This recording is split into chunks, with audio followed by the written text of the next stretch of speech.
दोस्तों आप देख रहे हैं सिटी न्यूज नेटवर्क में आपके साथ काशिफ सुल्तान। मेरे साथ मौजूद शख्सियत हैं डॉक्टर अमर कुमार। डॉक्टर अमर कुमार जो कि एसआरएम मेडिसिटी में आज 12 फरवरी को यहाँ एक कैंप के दौरान मरीजों को देख रहे हैं। तो इनसे जानेंगे किस तरह के मरीज इनके सामने आए हैं और क्या स्पेशलिटी डॉक्टर साहब की है। डॉक्टर साहब बहुत बहुत स्वागत है आपका हमारे न्यूज पोर्टल में। और मैं अपने ऑडियंस के लिए आज आपके साथ यहाँ बातचीत करने आया हूँ, वीडियो बनाने आया हूँ, वो इसलिए कि बहुत सारी प्रॉब्लम्स जो जर्नल है जिन्हें हम लोग इग्नोर कर देते हैं, एक आम आदमी। तो जैसे कि बहुत नॉर्मल सी बात होती है कि बार बार पेशाब आ रहा है, बंदा ये सोचता है कि चल तेरा कोई बीपी हाई या लो हो गया होगा, तूने दवाई खा ली, ज्यादा पानी पी लिया, इस तरह की बहुत सारी है। मैं भी इग्नोर कर देता हूँ कई बार। कभी कभी पेशाब में जलन हो जाती है, पानी पिया, एक आध दवाई खाई और छोड़ दिया। तो मैं अपनी ऑडियंस के लिए आज ये जो वीडियो आपके साथ बना रहा हूँ वो ऐसी छोटी छोटी चीजों से अवेयरनेस के लिए कि वो बड़ी बीमारी ना बन जाए। ओके, तो मैं चाहूंगा सबसे पहले मेरी ऑडियंस को आप इंट्रोडक्शन कराएं अपना और उन्हें बताएं अपने बारे में। Okay, thank you. मैं हूँ डॉक्टर अमर कुमार, मैं हूँ यूरोलॉजिस्ट। एक्चुअली यूरोलॉजिस्ट क्या होते हैं वो समझना पड़ेगा कि एक जनरल डॉक्टर होते हैं एमबीबीएस, फिर ऊपर और पढ़ाई करते हैं तो बनते हैं जनरल सर्जन, फिर और पढ़ाई करते हैं तो बनते हैं एमसीएस की डिग्री लेते हैं तो उनको बोलते हैं यूरोलॉजिस्ट, जो बेसिकली यूरिन से संबंधित जितनी बीमारी हैं, ये समझिए आप, यूरिन जहाँ से बनता है और जहाँ से निकलता है आपके शरीर से, उसके बीच में जितनी भी अंग आती है उसके संबंधित जितनी बीमारियां होती है उसको यूरोलॉजिस्ट, यानी गुर्दे से स्टार्ट होता है और पेशाब जो आप फिलिंग से बाहर निकलता है, वहां के बीच जितने अंग होंगे सारे सर्जरी से संबंधित बीमारी जो होगी या दवाइयां से संबंधित जो ठीक होगा वो सारी बीमारी यूरोलॉजिस्ट देखेंगे, वो आप देखते हैं डिफरेंटली, वो गए यूरोलॉजिस्ट, मूत्र रोग विशेषज्ञ बोलते हैं। अच्छा, जैसे आप आए आज यहाँ एसआरएम मेडिसिटी में, या एक चीज इसे अलग करते हैं, एसआरएम मेडिसिटी में तो आप आते ही रहते हैं, मतलब क्या जर्नल वो चीजें हैं, कैसी किस तरह की जागरूकता लोगों में मेरे जैसा में होनी चाहिए कि हम बड़ी बीमारी से बचें? ओके, आपकी नजरिए। देखिए, ये जो यूरिन से संबंधित समस्या है बेसिकली स्टार्ट बहुत ही कॉमन सिम्टम्स होते हैं, कई बार इग्नोर हो जाता है। जैसे किसी को रात में बार बार उठ के पेशाब करना पड़ता है, बिल्कुल पेशाब कंट्रोल नहीं कर पाता, पेशाब इतना तेजी से लगता है कि जाते के कपड़े में हो गया, ठीक है, कभी कभी लगता है आ गई, हाँ किसी कपड़े, बिल्कुल कपड़े लीक हुई, कपड़े में यूरिन लीक हो गया, या बहुत सारी चीज में पेशाब में ब्लड आया, लिंग के रास्ते पे घाव हो गया, स्मेल आ रहा है इसमें। बहुत सारे लोग या तो शर्म के मारे दिखा नहीं पाते, या कोई कहते चलो ठीक हो जाएगा ऐसे ही।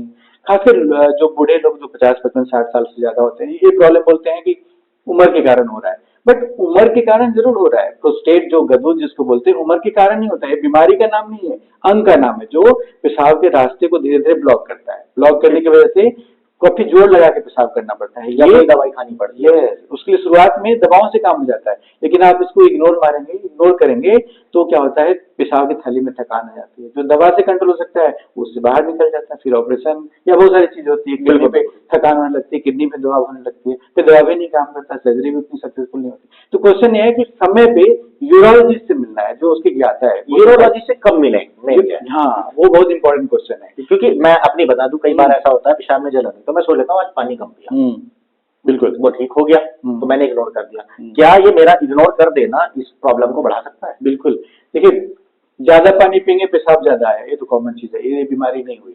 लेकिन नॉर्मल 2 लीटर 2.5 लीटर पानी पी रहे हैं, उसके बाद भी रात को 4 बार जा रहे हैं सुसु करने के लिए, तो ये बीमारी का पार्ट है, ये नॉर्मल पार्ट नहीं है। किसी को ऐसे ही पेशाब में जलन हो रही है, पेशाब में ब्लड आ गया, ये नॉर्मल नहीं है, गड़बड़ है। बात समझे, पेशाब कंट्रोल नहीं कर पा रहे। हाँ, कोई इंसान 10 लीटर पानी पी रहा है, कंट्रोल नहीं कर पा रहा है, वो समझ में आता है। एवरेज 2 लीटर पानी पी रहे हैं फिर भी आपको कंफर्ट नहीं है, तो आपका क्वालिटी ऑफ लाइफ गड़बड़ हो रहा है, रात को जग रहे हो कई बार, तो वो सही नहीं है, उसके लिए डेफिनेटली आपको कंसर्न है, ठीक है, वो इम्पोर्टेंट बात है। अच्छा, रात को बंदा एक बार उठता है, क्या ये नॉर्मल है? एक बार तक नॉर्मल है, एक बार से ज्यादा? हाँ, एक बार से ज्यादा एबनॉर्मल कहलाता है। ठीक, क्योंकि ये वाली प्रॉब्लम भी बहुत सारे लोगों को है, तो वो सोचते हैं कि पानी पी था, खाना खाने, यूरिन का प्रॉब्लम जो है हर एज और हर, जैसे मेल और फीमेल में यूरिन का प्रॉब्लम, दोनों बीमारी का कारण अलग अलग होता है। मेल, फीमेल और बच्चा 3 कैटेगरी में बांटा है। बिल्कुल। मेल में यूजुअली देखा जाता है प्रोस्टेट है, उम्र के कारण, कभी कभी स्पून फंस जाता है उसके कारण भी होती है, कभी कभी ट्यूमर हो जाता है किडनी, उसके कारण होती है, कई बार पेशाब की थैली में ट्यूमर होता है, उसके कारण भी होती है। तो ये तुक्के में इलाज की जरूरत नहीं है, एक जो भी विशेषज्ञ है यूरोलॉजिस्ट, उनसे मिलना है। बेसिक जो जांचें होती है, अल्ट्रासाउंड, ब्लड की जांच में मोटा मोटा बीमारी सामने आ जाता है, फिर जो जैसे बोलते हैं डॉक्टर को उससे इलाज करना है। जैसे फीमेल में किसी पे मोस्टली देखा जाता है जो पोस्ट मेनोपॉजल, जिनका मासिक बंद हो जाता है, उसका यूरिन की प्रॉब्लम अक्सर होती है, जैसे कंट्रोल नहीं हो पाता, लीक हो जाता, ये सबका बहुत ही सुंदर अच्छा सा इलाज है। कुछ 1-2 गोली खा के कंट्रोल हो जाता है। बच्चों में जो रात में कपड़े में यूरिन कर लेते हैं, इनका बड़ा आराम से इलाज हो जाता है। लेकिन डॉक्टर के पास मिलेंगे, डॉक्टर के पास आएंगे तभी तो इलाज होगा। तुक्के में कहीं फार्मेसी से गोली खा लिया, उससे इलाज कर रहे हो तो बीमारी नासूर बन जाता है। वो काम नहीं करना है। काम। अच्छा, आप जहाँ एसआरएम मेडिसिटी में आते हैं, बैठते हैं यहाँ रुड़की के अंदर, आपको जनरल क्या प्रॉब्लम, मतलब कॉमन प्रॉब्लम क्या सामने आ रही है आपके? हाँ, कॉमन प्रॉब्लम देखो, एज कैटेगराइज अगर एक एज के हिसाब से बताओ, 50 साल के बाद प्रोस्टेट की प्रॉब्लम आती है। उसके ऊपर वाले एज में आप स्टोन किसी भी एज में आ सकता है। यूजुअली यंग एज में कई बार सेक्स से संबंधित समस्याएं हैं, पेशाब की भी समस्या होती है, किसी का पेशाब का रास्ता पतला हो गया या फिर किसी को ट्यूमर हो गया, ये सब चीज तब किसी एज में आ सकता है। बट मोस्टली जो 50 साल की उम्र वाले लोग हैं, प्रोस्टेट, ट्यूमर, स्टोन कॉमन है। लेडीज में मोस्टली यूरिन से संबंधित समस्याएं, जो कि लीक हो जाता है, कंट्रोल नहीं हो पाता, ये समस्याएं होती है। ठीक है। बच्चों में कई बार क्या होता है, पेनिस का रास्ता जो उसको फोर स्किन बोलते हैं वो पूरा नहीं खुलता, उसके कारण भी समस्या होती है। यूरिन का इन्फेक्शन बार बार होता है। किडनी में कई बार इन्फेक्शन बार बार हो रहा होता है। बुखार आती है, इसको पेशाब का इन्फेक्शन हुआ, चलो कुछ छोटा मोटा दवा एंटीबायोटिक खा के ठीक हो गया। लेकिन अगर किसी को बार बार यूरिन का इन्फेक्शन हो रहा है, मतलब कहीं गड़बड़ है, उसको आप एंजियोग्राफी की जरूरत पड़ती है। तो वो चीज इग्नोर नहीं करना, क्योंकि यूरिन का इन्फेक्शन अगर किडनी तक पहुंच गया ना तो कष्ट ज्यादा हो जाता है। बिल्कुल। अच्छा, आज आपके सामने क्या प्रॉब्लम सारी आई है, मतलब क्या देखा आपने कि रुड़की के अंदर मेरे पास इतने पेशेंट आए और कॉमन प्रॉब्लम ये थी इन लोगों की, आज मैंने इतने पेशेंट देखे, इनमें ज्यादातर लोग इस चीज से परेशान थे? नहीं, आज तो मोस्टली हमारे पास जो है 50 प्लस ज्यादा लोग थे, मेल भी है फीमेल भी है, तो प्रोस्टेट से रिलेटेड समस्या ज्यादा आई है हमारे पास। यानी हम ये मान के चले 50 वाले बंदे को ये प्रॉब्लम ज्यादा शुरू हो जाती है। ज्यादातर। और जैसे किडनी में स्टोन बन जाती है, कई लोग बोलते हैं कि स्टोन बन गई है, ऑपरेशन नहीं कराना है, डरते हैं। सही बात है, सारे स्टोन को ऑपरेशन नहीं करना होता है, बहुत क्लियर कट बात है। किडनी में अगर पत्थर है, छोटा मोटा पत्थर 3 mm 4 mm 6 mm, उसको करने की जरूरत नहीं है। हाँ, किडनी में बड़ा पत्थर है 2.5 mm 2.5 सेंटीमीटर 3 सेंटीमीटर, जो कि किडनी के रास्ते को ब्लॉक कर रहा है, वो डेफिनेटली आपके किडनी को नुकसान करेगा। तो यूरोलॉजिस्ट डिसाइड करेंगे कौन से पत्थर को तोड़ना है, कौन से पत्थर को नहीं तोड़ना है। अगर 6 mm का पत्थर किडनी से गिर के किडनी के पाइप में फंस जाए, इसको यूरेटर बोलते हैं, तो डेफिनेटली दवा से शुरू में किया जाता है, 2 हफ्ते नहीं निकलता है, फिर इसको दूरबीन से लेजर से तोड़ा जाता है। तो ये चीजें हैं कि अगर आपको पेन हो रहा है, 2 तरीके का है, स्टोन अगर नीचे आके पेशाब की नली में, जिसको यूरेटर बोलते हैं, उसमें वहां अगर फंस जाए तो डेफिनेटली उसको इमीडिएटली इलाज की जरूरत है। वो ऐसा बिहेव करेगा जैसा कोई आपको गला दबा रहा है, तो किडनी का गला दबाता है समझिए, उससे किडनी को नुकसान बिट हो रहा होता है, तो उसको इग्नोर नहीं करना है। भाई एक स्टोन फंसा हुआ है, 6 महीना फंसा के रखा, नहीं, किडनी आपका लॉस हो रहा है। 2 हफ्ते में अगर स्टोन नहीं निकला, इसको तोड़ना है सर, तो किडनी का नुकसान होगा। ये बहुत इंपॉर्टेंट है। ये कॉमन मिसकंसेप्शन है, किडनी गलाने की दवा। सर, किडनी के स्टोन के गलाने की दवा, किडनी का स्टोन के गलाने की दवा नहीं होती। एक छोटा सा एग्जांपल बता रहा हूँ, मान लो कोई बोले ये किडनी गलाने की दवा है, मैं किडनी के स्टोन के गलाने की दवा है, तो आप ले लो उसकी 100 बोतल, सिंपल एग्जांपल बोल रहे हैं, उसकी 100 बोतल ले लो और बकेट में डालो, छोटा पत्थर का टुकड़ा उसमें डालो, सामने सामने 1 महीने बाद देखो, 6 महीने बाद देखो, सर वो स्टोन निकलता। तो क्या 10 ml की दवा आप दिन में 3 बार पियो तो पत्थर गल जाएगी?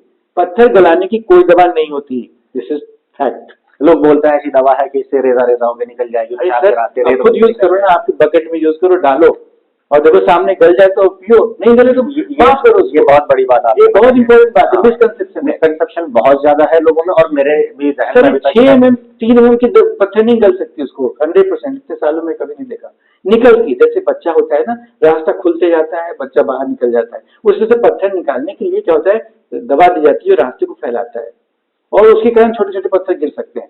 3 सेंटीमीटर के पत्थर कभी नहीं निकलेंगे, गलेंगे ही नहीं। बिल्कुल बिल्कुल सही बात। बाद में जो अल्ट्रासाउंड कराने जाओगे, कभी 3 सेंटीमीटर 2.5 सेंटीमीटर दिखेगा, कभी 3 सेंटीमीटर 3.5 सेंटीमीटर दिखेगा।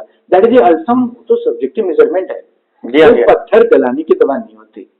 आज इस इंटरव्यू के माध्यम से ये बताना चाहूंगा, अवेयरनेस समझिए, गदूद बीमारी का नाम नहीं है, ये उम्र का तकाजा है। ठीक है, यूरिन का सिम्टम्स हो, यूरोलॉजिस्ट के पास। सिम्टम्स क्या क्या हो सकते हैं? बार बार पेशाब जाना, रात को खासकर ज्यादातर होता है, कंट्रोल करने में दिक्कत होना, पेशाब काफी प्रेशर लगा के करना, खाली नहीं हो पाने लगता है और पेशाब बची हुई हो, ये सब प्रॉब्लम हो तो फिर यूरोलॉजिस्ट को मिलना है। कोई गदूद रास्ते को बंद करने के कारण जो सिम्टम्स होता है ना, दबाने के कारण होता है, तो पेशाब खाली नहीं हो पाता, पेशाब करने उतरने में दिक्कत होता है, इसके कारण होता है। और दूसरा जो मिथ आपको बताना चाह रहा हूँ, मिथ ये है, पत्थर गलाने की दवा नहीं होती। पत्थर 3 4 mm या 6 mm या 8 mm जो भी है, उसको निकालने के लिए दवा दी जाती है। ना कि उसको मेडिकल गलाने एक्सप्लोसिव थेरेपी बोलती है, गलाने की दवा नहीं होती है। यानी उसका रेत नहीं किया हाँ, जा नहीं सकता, होता टुकड़े सर। नहीं किए जा सकते। सर सोचो ना, कॉमन सेंस, अगर पत्थर गलाने की दवा होती तो हमें यूरोलॉजिस्ट बनकर पत्थर तोड़ने के लिए लेजर नहीं खरीदना पड़ता। ये बात हम भी एक सिरप देते, आराम से सारा पत्थर गल के निकल चुका होता ही नहीं सर। ये सच्चाई है, ये समझना है कॉमन जनता को। पत्थर गलाने की दवा बिल्कुल नहीं होती, दिस इज ट्रुथ। इसमें आदमी अपना नुकसान ही कर नुकसान होता है। पैसे का भी और बॉडी का और 3-3, 6-6 mm का पत्थर जो किडनी के अंदर पड़ा हुआ, उसको तोड़ने की भी जरूरत नहीं है। ये भी भी। वो सच्चाई ऐसे ही है। निकल जाता है। जब जरूरत होगा निकलेगा, बिल्कुल बिल्कुल। जब जरूरत होगा अपना निकलेगा, फंसेगा तो प्रॉब्लम है, नहीं फंसेगा तो कोई problem. That is truth of the kidney stone. चलिए एंड में ये बताएं, डॉक्टर अमर कुमार एसआरएम मेडिसिटी रुड़की में कब कब मिलेंगे? मैं बुधवार को यहाँ मिलूंगा लगभग 2 बजे के बाद। हर हफ्ते आप हर बुधवार हफ्ते में आते हैं? बुधवार को। 2 बजे से 2 बजे से 3-4 बजे तक मिलूंगा। आप यहाँ पे चलिए ठीक है सर, बहुत अच्छा लगा, बहुत सारे मिसकंसेप्शन क्लियर हुए। Thank you. Thank you.